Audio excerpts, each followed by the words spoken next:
Bueno, en este problema nos está mostrando ahí una figura de un péndulo, el cual pues tiene una cuerda, que tiene una longitud de 180 centímetros y que tiene una bola suspendida en el extremo. Esa pelota o esa bola dice que al llegar a su punto más bajo, pues la velocidad es de 400 centímetros sobre segundo, que serían ya en unidades del sistema métrico decimal o MKS, 4 metros sobre segundo. ¿Vale? Y nos están pidiendo en el inciso A eh, que calculemos la altura por encima del punto, o sea, del punto más bajo que subirá la pelota antes de detenerse. ¿De acuerdo? Aquí tengo una ampliación de la figura para poder hacer un mejor análisis del problema. Entonces, nos están dando aquí dos puntos, ¿sí? O vamos a hacer el análisis en dos puntos. En el punto cuando el péndulo está en su parte más baja, que a ese punto le vamos a llamar el punto número 1. Y el punto cuando el péndulo adquiere cierta altura, que a ese punto vamos a llamar el punto número 2. ¿Vale? Entonces, obviamente, por la oscilación o la trayectoria que sigue el péndulo, cuando llega a su punto más alto, pues se va a detener y empieza a regresar hasta que llega al punto más bajo, a su vertical, en donde su velocidad será la velocidad máxima que adquiere, ¿vale? Debido a ese momento que presenta el péndulo, a ese momento de inercia. Por eso aquí vamos a tener que la velocidad 1 será la velocidad máxima y tendrá un valor de 4 metros sobre segundo. ¿Vale? Aquí como se va a detener en el punto 2, pues le vamos a poner que la velocidad del punto 2 pues va a ser igual a 0. ¿Por qué 0? Pues porque se va a detener. Y nos están preguntando en el inciso A, ¿cuál es esa altura en el punto? ¿Vale? Una vez ya planteado eso, nosotros podemos establecer nuestra fórmula de cambios de energía. Vamos a poner lo siguiente. La suma de las energías que yo pueda tener en el punto 1 se van a convertir o se van a igualar a las energías que tenga en el punto 2. ¿Cuáles energías? Pues la energía potencial en el punto 1 más la energía cinética en el punto 1. Recuerden, es energía potencial gravitatoria, energía cinética mecánica, de movimiento, más el trabajo que pudiera tener el péndulo en el punto 1 si es que se le aplicó alguna fuerza externa adicional en ese preciso momento para que el péndulo se empezara a mover o tuviera mayor velocidad, si ese fuera el caso. De todas maneras, la dejamos indicada en nuestra ecuación. Y esto va a ser igual a la energía potencial, pero que pudiera tener en el punto 2, recuerda, energía potencial gravitatoria, más la energía cinética que pudiera tener en el punto 2, más el trabajo 2. Que el trabajo 2, recuerde, aquí lo vamos a manejar como el trabajo térmico o energía térmica, debido a la fricción, que pudiera presentarse debido al aire, y que es la que va a ir frenando al péndulo. Pero pues tenemos que aplicarnos o ajustarnos a las condiciones que nos dan en el problema. ¿Vale? Entonces empezamos a analizar como un juego. Vamos a ver qué energías tenemos en un punto y qué energías tenemos en el otro punto y vamos descartando las energías que no tengamos, ¿verdad? Entonces empezamos en el punto 1. Recuerden, este aquí es el punto 1, que es el punto de referencia o el punto de análisis. Y en ese caso, nosotros observamos en nuestra fórmula que nos piden o nos están señalando a la energía potencial en el punto 1.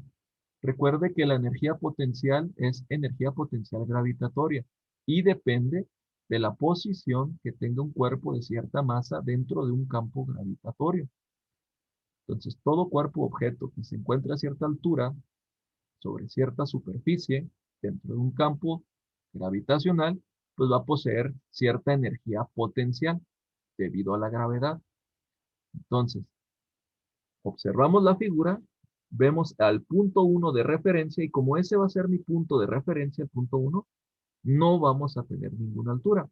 Nosotros sabemos que el péndulo pues va a estar obviamente a cierta altura con respecto al suelo. Sin embargo, nuestro punto de referencia es el punto 1. Y en el punto 1 no estamos tomando altura o no hay altura con respecto al punto 2. Entonces, como el punto de análisis es el punto 1, en ese punto pues no tenemos altura y por lo tanto pues no consideramos a la energía potencial en el punto 1. ¿Vale? ¿Dónde sí va a haber altura? Pues ya veremos en el punto 2, miren, si se fija, el punto de referencia es el nivel, es cuando el péndulo está totalmente vertical, ¿sí? Y ahí en el punto 1, pues no hay altura. Lo que sí va a haber, pues es energía cinética. Acuérdense que la energía cinética, pues depende de la velocidad que tenga un objeto, un cuerpo. Entonces, en el punto 1, cuando ya está en la vertical el péndulo, pues ahí en ese momento es cuando adquiere su velocidad máxima. Por lo tanto, como si hay velocidad, pues sí va a haber energía cinética. Y la encerramos para dejarla ahí indicada que sí va a haber, debido a que sí hay velocidad. Ahora, trabajo 1, como estamos analizando el punto 1, ahí en el problema no nos están especificando que se va a aplicar una fuerza adicional o externa para mover al péndulo. El péndulo ya tenía cierta velocidad y en ese caso esa velocidad es de 4 metros sobre segundo y previamente, pues forzosamente se tuvo que aplicar un trabajo, ¿verdad? Una fuerza para poder mover al péndulo. Pero como ahí no lo indica en el problema, pues entonces ahí no vamos a considerar a ese trabajo y lo quitamos, ¿verdad? Entonces, lo único que vamos a tener en el punto 1, pues es la energía cinética debido a la velocidad. Luego, en el punto 2, pues observamos que el péndulo sube debido a la oscilación, a ese movimiento que describe una parábola invertida, ¿verdad? Y debido a la oscilación, pues va a adquirir cierta altura con respecto al nivel 1. Y como adquiere cierta altura, pues entonces va a haber energía potencial gravitatoria. ¿Por qué? Porque se está ganando altura y la dejamos ahí encerrada. Ahora llega hasta ese punto 2 y se detiene y luego regresa al mismo movimiento. ¿Va? Como se detiene en el punto 2, no hay velocidad y si no hay velocidad, pues no hay energía cinética. Y pues aquí no estamos considerando tampoco la fricción que genera el aire para poder detener la esfera o cualquier otra fuerza que se esté aplicando externa para poder detener a la esfera.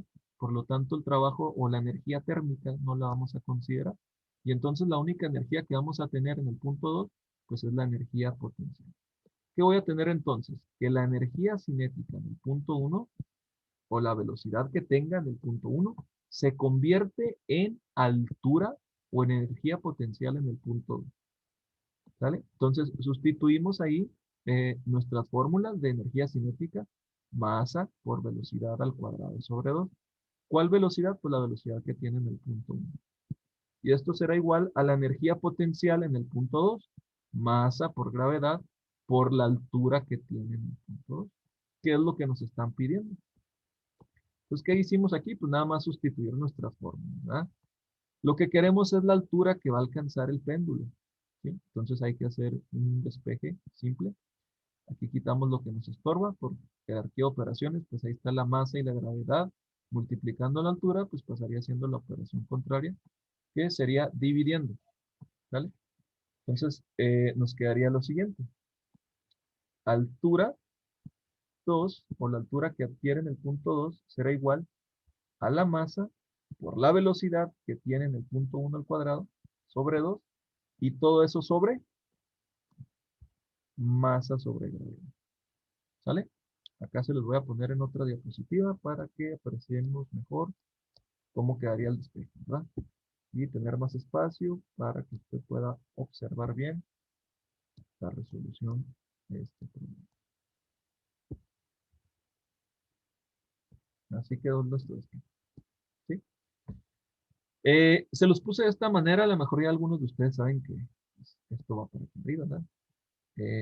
Pero como dijimos, por jerarquía de operaciones, como está multiplicando, hacemos el despeje y pasa dividiendo. Y aquí, como lo estamos manejando en fracciones, pues hay que agregarle un 1 acá abajo a la masa y a la gravedad para dejarlo en fracción. Y para simplificar esto, pues aplicamos lo que le llaman la ley de la tortilla o la ley de la oreja, ¿verdad? Donde se multiplican extremos por extremos y medios por medios. De tal manera que nos quedaría lo siguiente. Altura 2 será igual a 1 por masa por velocidad 1 al cuadrado, pues queda igual.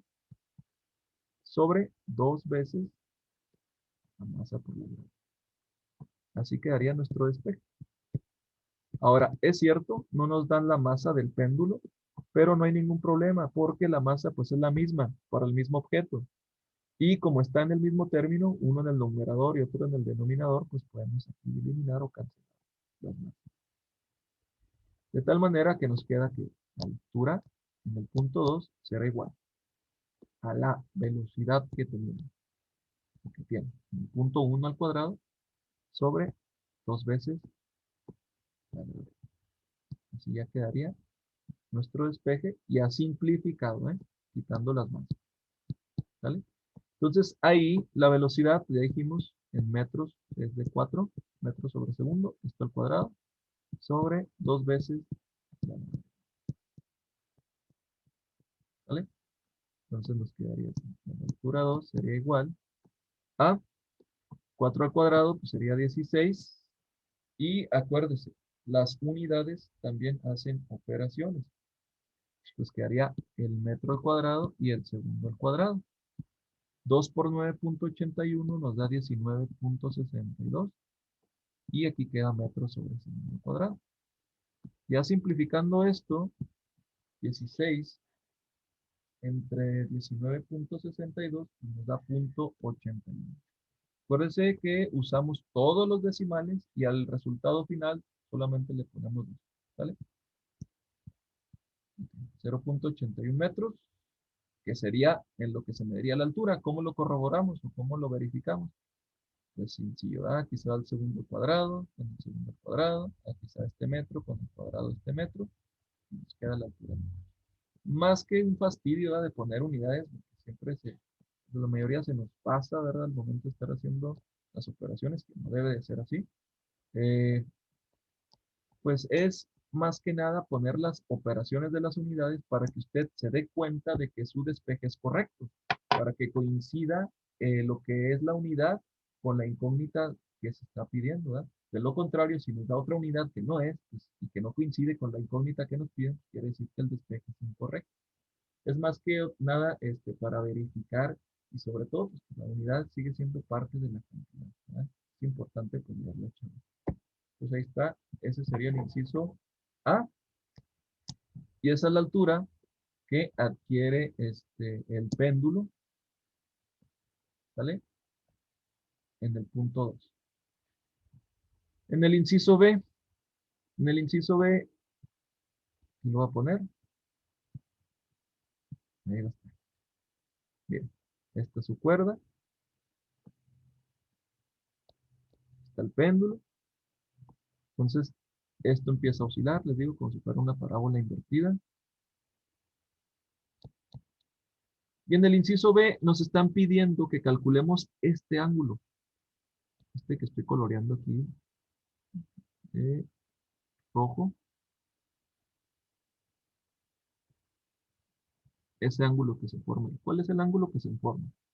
Bueno, ¿qué podemos hacer nosotros para determinar eso? Miren, podemos recurrir a la trigonometría, a las figuras geométricas regulares que se pueden formar en este problema. Si nosotros observamos bien, al momento de, lo digo un poquito más abajito para que quede más exacto.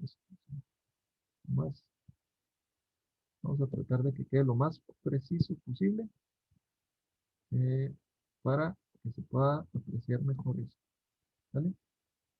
Y que usted lo comprenda mejor. Esa es la intención. ¿Sí?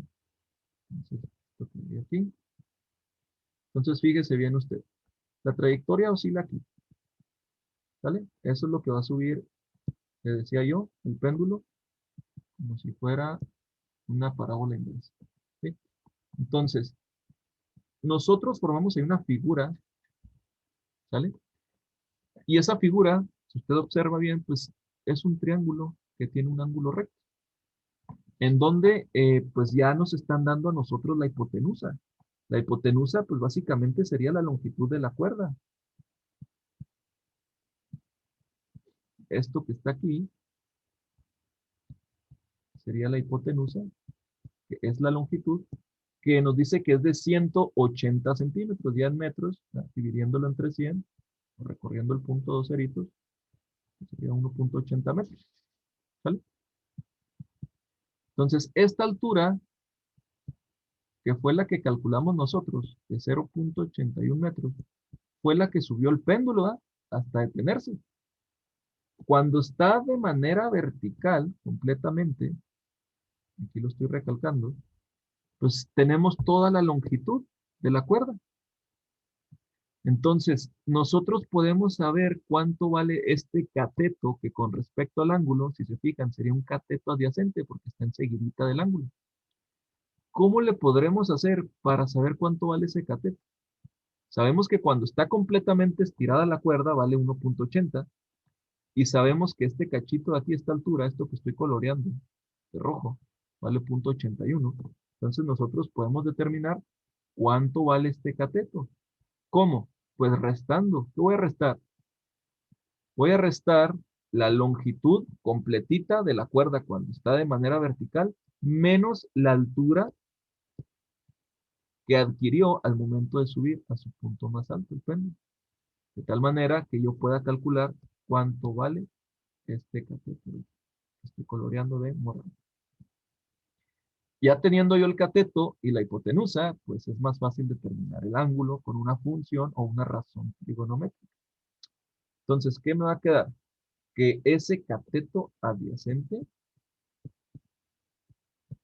de ese triángulo que formamos será igual a 1.80 metros menos 0.81 metros. Y entonces nos da que el cateto adyacente será igual a 0.99 metros. ¿Sale? Entonces tenemos cateto adyacente del triángulo con el ángulo recto y tenemos nuestra hipotenusa. ¿Qué función trigonométrica podemos emplear? Pues podemos emplear nuestra función trigonométrica coseno del ángulo. Coseno del ángulo, tú ya sabes que es igual al cateto adyacente sobre la hipotenusa. ¿Sale? Donde la hipotenusa pues es la longitud de la cuerda y el cateto adyacente pues ya lo sacamos al restar la longitud total de la cuerda cuando estaba de manera vertical menos la altura que adquiere para formar ese triángulo. Entonces, este coseno, pues ya sabes, pasa como función inversa. Tenemos cateto adyacente sobre hipotenusa. ¿Por qué digo función inversa? Pues, bueno, aquí está multiplicando, ¿verdad? Pasaría dividiendo. Y lo puedo representar de esta manera. O bien, puedo también ponerlo de esta manera. Es lo mismo. El coseno lo podemos pasar al numerador con exponente negativo. Y eso que está ahí, pues representa la función inversa del coseno. ¿Sí? Entonces, ¿qué quedaría? Quedaría lo siguiente. El ángulo será igual al cateto adyacente, que vale 0.99 metros sobre 1.80 metros. Y eso que multiplica a la función inversa coseno. Se va metro con metro. Y ya poniéndolo nada más en grados, nos daría 56 graditos, ¿verdad?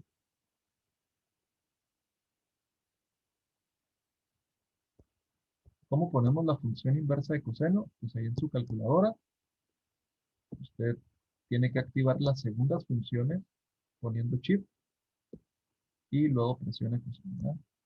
Poner shift y coseno para poder activar esta función. Y ese sería el ángulo que se forma en el péndulo, ¿ah? Hasta esa altura que adquirió. Básicamente ese sería también el inciso B. ¿Sí? Ahí quedaría resuelto el inciso B y el inciso A, con cambios de energía.